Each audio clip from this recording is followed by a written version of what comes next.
na, ginaya ka na. Wala na, nakababa na.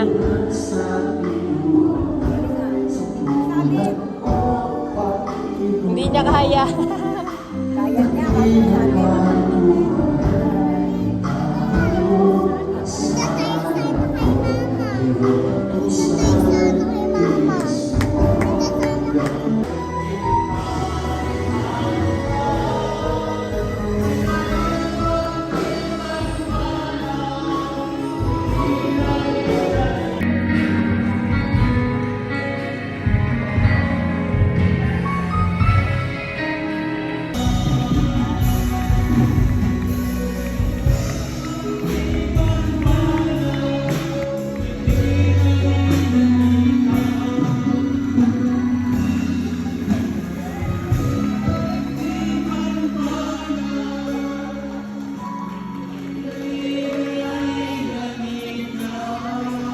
May namal, siya po may namal, hallelujah, ay salot sa lipunan, sa dako ng San Fernando City, may namal, hallelujah, talagang sakit ng ulo, may namal ng kapo, may namal, barangay official, may namal, ganyan po kagulo ang aming buhay, dati may namal, ngunit nung nakakilala yung aking beloved kuya, na dating salot ng lipunan, may namal, sa gawain ng Jesus Miracle City International Ministry, hallelujah, yung aking kuya na dating pasaway, binagong lubusan ng ating dakilang Diyos. Hallelujah.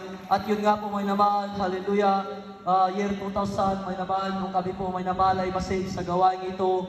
Hallelujah. Hindi nagsawa yung aking beloved kuya, na shiran po yung aking beloved. May naman, tinakay po namin yan. Ngunit nung natapos po yung banal na gawain, may naman, hallelujah, pinagaling na siyang lubusan ng ating dakilang Diyos. Umuwi na po kami, na hindi na po namin akaya yung aking beloved mama. Naglakad na po siya, may naman, hallelujah, ng kanyang sarili, may naman. Talagang napakabuti ng ating dakilang Diyos, may naman. At so kami sa gawain ko, ako rin po isang kabataan, may naman, mga pasaway.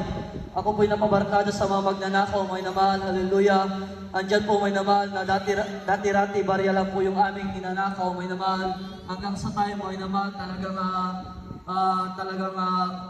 libo-libo na po yung aming ninanakaw, may naman, isang araw lang ubos, may naman. Ngunit nung ako po'y makakilala sa banal na gawain ito, may naman, ako po'y